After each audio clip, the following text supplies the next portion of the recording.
नमस्कार, सुस्वागतम, वेलकम, अभिनंदन। मैं हूं आपके साथ आपकी अपनी होस्ट एंड दोस्त डॉक्टर वायरा की। आप लोगों का स्वागत अभिनंदन करती हूं आपके और मेरे दोनों के इस यूट्यूब चैनल पर। कैसे हो सोने हो, आप कैसे हैं? परमपिता परमात्मा से हाथ जोड़कर ये कामना है कि आपका जीवन बड़ा खूबसूरत हो। नव वर्ष के कुछ महीने चंद बीते हैं, आने वाले साल पूरा रखा है, विक्रम संवत आने वाला है। और अगर परमपिता परमात्मा की और हमारे पितरों की हम पर मेहरबानी हो जाए तो ये वर्ष हमारे लिए और भी खूबसूरत हो सकता है। और खूबसूरत आपको हमको अपने कर्मों से बनाना होगा। और आज के यूट्यूब की ब्लॉग की बात करें कि किस ब्लॉग पर आज मैं बात करने वाली हूँ, लेकिन हमेशा की तरह सबसे पहले हम बात करेंगे बिलीव इन कर्मा।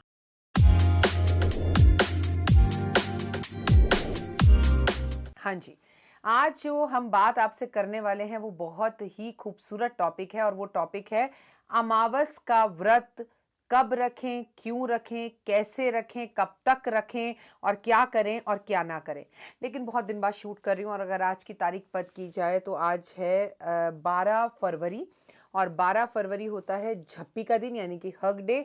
तो आप सभी को मेरी तरफ से जादू की झप्पी दे दीजिए आप। हालांकि जब ये वीडियो आप देखेंगे तो बहुत समय बीत चुका होगा, लेकिन जब जागो तभी सवेरा। आप मेरी फीलिंग्स को तो समझ गए ना, मैं और आप आपस में पास पास नहीं है, लेकिन आप तक मेरी फीलिंग्स जो है वो पहुंच चुकी हैं। और फीलिंग्स का पहुंचना बेहद ज़्यादा ज़रूरी है। मैं ना इन दिनों में, जैसा कि आपने देखा होगा, अगर इंस्टा पे आप मुझे फॉलो करते हैं, फेसबुक पे फॉलो करते हैं, तो बाप रे बाप, फेसबुक की बात तो मैं आपसे करूँ ही ना। इस टॉपिक में, इस पूरी शूटिंग में तो ऐसा हो ही नहीं सकता। बड़ी चीज़ें मेरे साथ हुई हैं और मेरे को आपके साथ बहुत सारी चीज़ें शेयर करनी है। तो प्लीज़ मेरी सारी वीडियोज़ देखिएगा। अभी एक एक वीडियो में एक एक चीज़ मैं आपके साथ शेयर करती चली जाऊँगी, लेकिन अभी की वीडियो में मैं जो आपके साथ शेयर कर रही हूँ वो क्या है। मैं ना गुरुद्वारे जा रही थी पीछे, जब कार्तिक का महीना था तब, उस टाइम पर। और नॉर्मली कभी भी गुरुद्वारे चली जाती थी। आपको पता ही है कि कार्तिक के महीने में मैं शीशगंज गुरुद्वारे जाती थी और चाय की दुकान पर जाती थी। वो जो चाय का नंबर मैंने आपके साथ शेयर किया था चाय पिलाने के लिए, तो बहुत अच्छे से समय सब बीता, बहुत अच्छे से सब हुआ।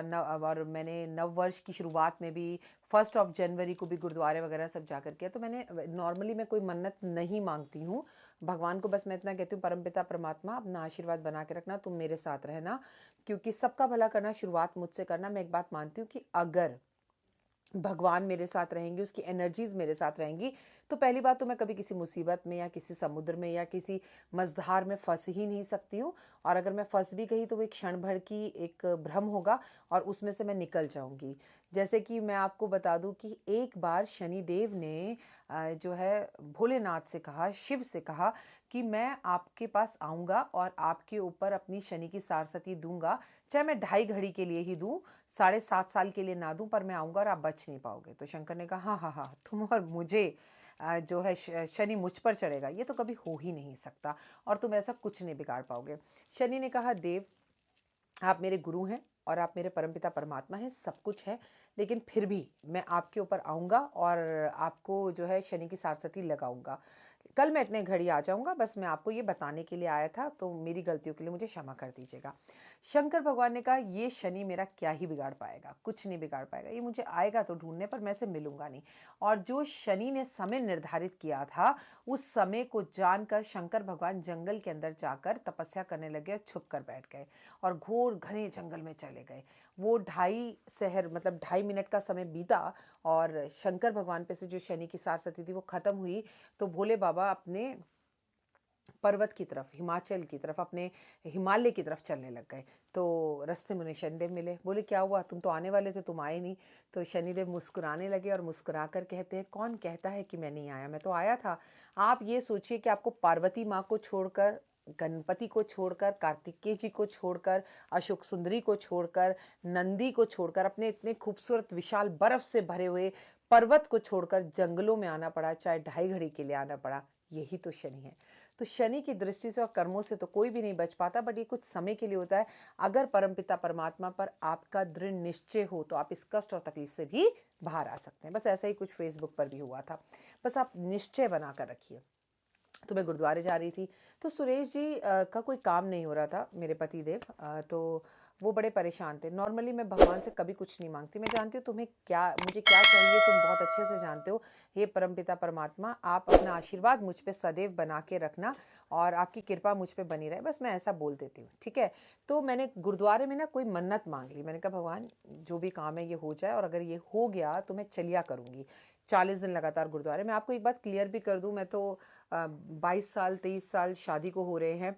जितने साल से सुबह उठती हूँ मंदिर जाती हूँ, तो मेरे को ऐसा नहीं लगता कि चलिया करती हूँ या कुछ। बीच में अगर पीरियड्स के दिन हो तो फिर मैं नहीं जाती हूँ। तो मेरा तो ये रूटीन है। तो मैंने कभी चलिया अपनी ज़िंदगी में नहीं किया, लाइफ में नहीं किया। अगर कभी स्कूल टाइम में सहेलियों के साथ किया हो तो वो मुझे याद नहीं है।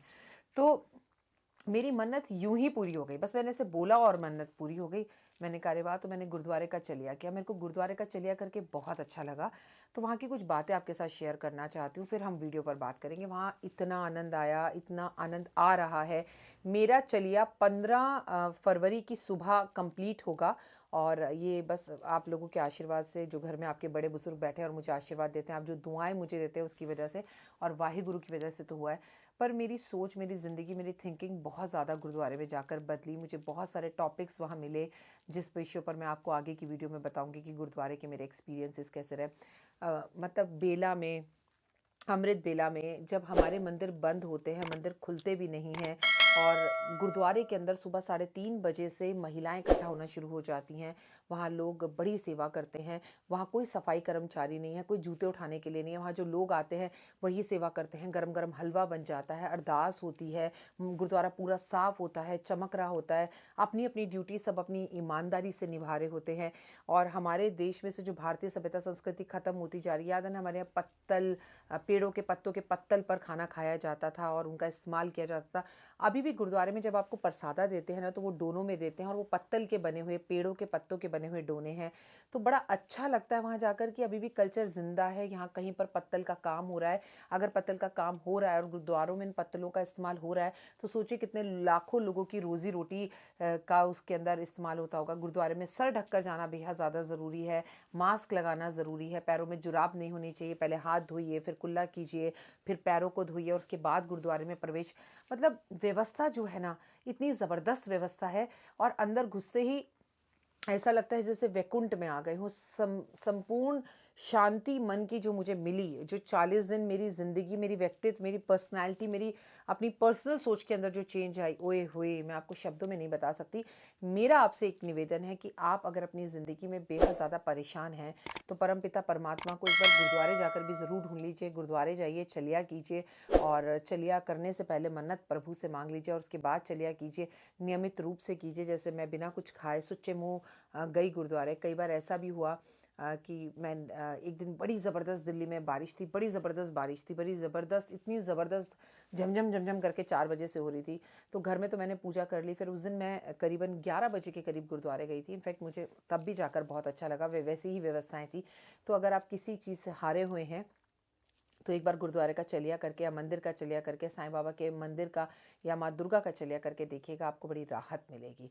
अच्छा, अब दूसरी बात, ये जो खूबसूरत सा सूट मैंने पहना हुआ है, इसके लिए आपका धन्यवाद। ये आप में से ही किसी ने मुझे सूट भेजे हैं, और ये सारे सूट आपके तब के हैं जब हमारे यहाँ सावन के महीने में पूजा होती है। मतलब करीबन मेरे पास 50 से 60 सूट आए हैं, और करीबन 25 से 30 साड़ियाँ आई हैं। और इतने सारे सूटों और साड़ियों को बनवाने का समय मेरे पास बिल्कुल भी नहीं था। मैंने आपसे कहा था, बीच में लॉकडाउन भी लग गया था।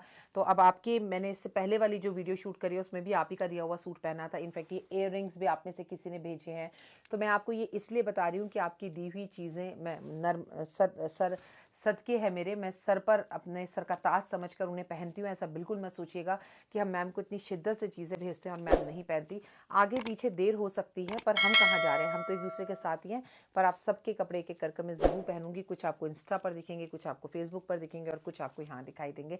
तो मुझे हर जगह पर फॉलो ज़रूर कीजिएगा। आज की वीडियो, अमावस का व्रत रखते भी हैं, नहीं रखते। आप में से किसी ने मुझसे पूछा क्यों रखते हैं, कब रखते हैं, कैसे रखते हैं, कब तक रखते हैं, क्या करते हैं, क्या नहीं करते हैं।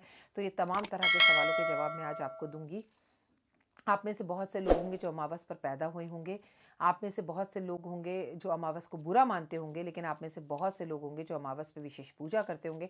आप में से बहुत से लोग होंगे जो अमावस को बेहद लकी मानते होंगे। पहली बात तो जिस तिथि पर आपका जन्म हुआ हो वो कभी आपके लिए अनलकी हो ही नहीं सकती। अमावस को लेकर लोगों के मन में कई तरह की भ्रांतियां हैं। लोग अमावस को लेकर डरते हैं। लोग अमावस को लेकर जादू टोने की रात समझते हैं, नेगेटिव रात समझते हैं। जबकि मैं आपसे अगर कहूँ तो अमावस अपने आप में बेहद खास है। जब हम व्रत सावित्री वट की वृक्ष की पूजा करते हैं, जब वो अपने पति के प्राणों को यमराज से बचाकर सावित्री जी वापस ले आई थी, तो उस दिन भी अमावस थी। हम लोग वर्ष की जो सबसे बड़ी पूजा करते हैं दीपावली की, वो भी अमावस की ही रात होती है। तो अमावस कभी खराब नहीं होती, बस अमावस के व्रत रखने चाहिए। तो सबसे पहला क्वेश्चन जो है हम देख लेते हैं कैसे रखें। ठीक है, अमावस का व्रत आपको जो है क्या, ये व्रत के क्या फायदे हैं, क्या इस व्रत से कोई नुकसान भी होता है, मैंने ये क्वेश्चन भी लिखा है। अमावस का व्रत क्यों रखा जाए, पहला क्वेश्चन ये है। तो अमावस का व्रत रखने से आपका मन मजबूत होता है। ठीक है, और अमावस का दोष खत्म होता है। अगर आप अमावस की रात को पैदा हुए हैं, अमावस के दिन को पैदा हुए हैं, तो ज्योतिष ऐसा कहता है कि आपको अमावस दोष है वो खत्म होता है। पितृ दोष खत्म करने के लिए अमावस का व्रत रखा जाता है। लक्ष्मी को खुश करने के लिए, लक्ष्मी की विशेष पूजा करने के लिए अमावस का व्रत रखा जाता है। अपने पति की लंबी उम्र के लिए और यमराज की विशेष कृपा के लिए, अकाल मृत्यु का भय अपने ऊपर से और अपने परिवार के ऊपर से खत्म करने के लिए अमावस का व्रत रखा जाता है। कैसे रखें? किसी भी अमावस के दिन आप ये व्रत रखना आरंभ कर सकते हैं। इसके लिए कोई विशेष अमावस नहीं है। आपको सुबह उठकर नहा धोकर ब्रह्म मुहूर्त में उठकर भगवान के सामने गंगा जल हाथ में लेके संकल्प लेना है कि मेरा नाम और गोत्र ये है। मेरा नाम डॉक्टर वाई राखी, गोत्र भारद्वाज। आज से परमपिता परमात्मा में अमावस के 21 व्रत, 5 व्रत, 11 व्रत या 1 साल का व्रत रखने जा रही हूँ। इन व्रतों को संपूर्ण करने में मेरी मदद कीजिएगा और जल को भगवान के समक्ष छोड़ दीजिए। ये आप घर में भी कर सकते हैं।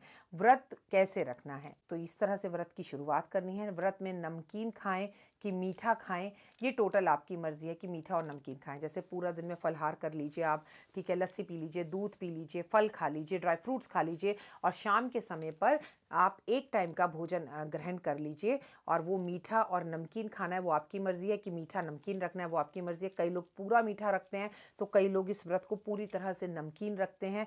ये टोटल आपके ऊपर है कि आपकी इच्छा और आपकी बॉडी कंडीशंस कैसी हैं। आप दवाइयाँ और मेडिसिन लेते हैं तो आपको अपनी कंडीशंस के हिसाब से इस व्रत को रखना है। कब तक रखें इस व्रत को, तो आपको बता दूं, 5 व्रत रखें, 6 व्रत रखें, 11 रखें, 21 रखें, ये आपकी मर्जी है। लेकिन मेरा मानना यह है कि ये व्रत 1 साल रखना चाहिए। मान लीजिए आपने फरवरी की अमावस से इस व्रत को उठाया, तो फरवरी अगले साल ही इस व्रत का उद्यापन करिए। इस व्रत में क्या करें? इस व्रत में ब्राह्मण गाय, कुत्ता, चींटी और कौवे को भोजन जरूर कराएं। वैसे भी हम ये कहते हैं कि हम अमावस पे व्रत रखें ना रखें, हमें ब्राह्मण को भोजन कराना चाहिए, गाय को हमें ग्रास देनी चाहिए, हमें कुत्ते को पूरी खिलानी चाहिए, हमें चींटियों को मीठा को ज़रूर डालना चाहिए, हमें कौवे को खीर खिलानी चाहिए। तो हमारे यहाँ ये कहा जाता है कि इन सब को अमावस पर भोजन ज़रूर कराएं, चाहे आप व्रत रखें या ना रखें। आपको पितरों को इस दिन माला ज़रूर पहनानी चाहिए। आपको लक्ष्मी जी की विशेष पूजा करनी चाहिए। अगर आप लक्ष्मी जी के लिए ये व्रत रख रहे हैं और लक्ष्मी जी का आपको कहीं ना कहीं वरदान चाहिए और लक्ष्मी का आशीर्वाद चाहिए, तो जैसे दिवाली वाली रात को आप अपने घर को दिए से सजाते हैं, ऐसे माँ लक्ष्मी जी के सामने, श्री यंत्र के सामने गुलाब के फूलों की माला अर्पण करके, कमल के फूल रखकर और माँ के सामने गाय के घी का और तिल्ली के तेल का दिया जलाकर और लक्ष्मी जी के पूजा में सामग्री में इस्तेमाल होने वाली सभी चीज़ें रखकर और मखाने की खीर रखकर भोग लगाकर लक्ष्मी सूत का पाठ, कनकधारा स्रोत का पाठ, लक्ष्मी चालीसा का पाठ, लक्ष्मी सहस्त्रनाम का पाठ आप अगर करें तो लक्ष्मी विशेष खुश होती है और आप पर कृपा बनाती है। इस दिन हमें शिव की पूजा ज़रूर करनी चाहिए। इस दिन हमें दान ज़रूर करना चाहिए। अपने घर और ऑफिस के अंदर हर अमावस पे हमें सफाई करनी चाहिए, जैसे कि हम दिवाली पर करते हैं। और सफाई करके हमें घर में चारों तरफ दिए या कैंडल्स जलानी चाहिए। जैसे आपको मेरी टेबल पे सब कैंडल दिख रही है। मैजिक जल आपको ज़रूर छिड़कना चाहिए। और अगर आप मेरे यूट्यूब परिवार का हिस्सा है तो आप मैजिक जल के बारे में जानते हैं। लेकिन अगर आपने मेरे चैनल को अभी अभी सब्सक्राइब किया तो मैं आपको बता दूँ मैजिक जल क्या है।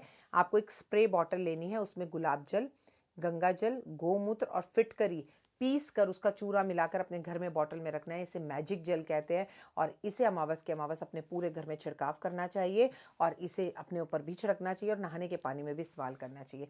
आज गाय के दर्शन जरूर करने चाहिए, गाय को स्पर्श जरूर करना चाहिए, संभव हो सके तो गोमूत्र का छिड़काव करना चाहिए। आज आपको पूरे टाइम बालों को बांध के रखना चाहिए और बाल खोलने नहीं चाहिए। क्या ना करें? काले कपड़े आज के दिन नहीं पहनने चाहिए। आज अमावस वाले दिन पार्लर नहीं जाना चाहिए। दूसरों के घर का अमावस पर कभी नहीं खाना चाहिए। आज अमावस वाले दिन आपको अपने घर में झगड़े नहीं करने चाहिए। आपको शारीरिक संबंध नहीं बनाने चाहिए। ब्रह्मचर्य का पालन करना चाहिए। अमावस पर किसी को उधार नहीं देना चाहिए। ब्राह्मण का अपमान तो अमावस पर क्या कभी भी नहीं करना चाहिए। तो इस बात का ध्यान रखें कि ये कुछ एक चीज़ें हैं जो आपको अमावस के व्रत में करनी चाहिए। आप में से किसी ने पूछा कि अमावस का व्रत कैसे रखें, तो आप में से किसी ने पूछा कि अष्टमी का व्रत कैसे रखें। तो मैं अभी कुछ दिन पहले फेसबुक लाइव गई थी और मैंने फेसबुक लाइव पर बताया था कि अष्टमी का व्रत कैसे रखा जा सकता है, कितना रखा जा सकता है, कब तक रखा जा सकता है, इसके क्या फ़ायदे होते हैं और क्या तरीका है। अमावस का व्रत रखने से ना केवल आपका मनोबल बढ़ता है, लक्ष्मी बेहद प्रसन्न होती है और इसके साथ साथ पितृदोष खत्म होता है, पर लक्ष्मी की भी विशेष पूजा आपको इस दिन करनी चाहिए। उम्मीद है कि आपको मेरी वीडियोस, मेरा काम पसंद आ रहा होगा। कमेंट्स में जय माता दी लिखेगा, ज़्यादा से ज़्यादा लोगों को इस चैनल के बारे में बताएगा। मुझे इंस्टाग्राम पे, फेसबुक पे, बिलीव इन कर्मा पे, 5 मिनट स्टोरी पे फॉलो ज़रूर कीजिएगा। आपका जय माता दी लिखना मेरे मनोबल को बढ़ाता है और मेरी माता रानी के जयकारे और की गूंज पूरी दुनिया में घुमाता है। अगर आप विदेश में हैं तो भी आपको ये व्रत रखना चाहिए, क्योंकि ये व्रत आपके अंदर आत्मविश्वास के साथ साथ आपके जीवन में आ रही बड़ी बड़ी परेशानियों का समाधान करता है। पहली ही अमावस का व्रत रखने से आपको रिजल्ट्स मिलने शुरू हो जाएंगे। फिलहाल दीजिए इजाज़त, नमस्कार।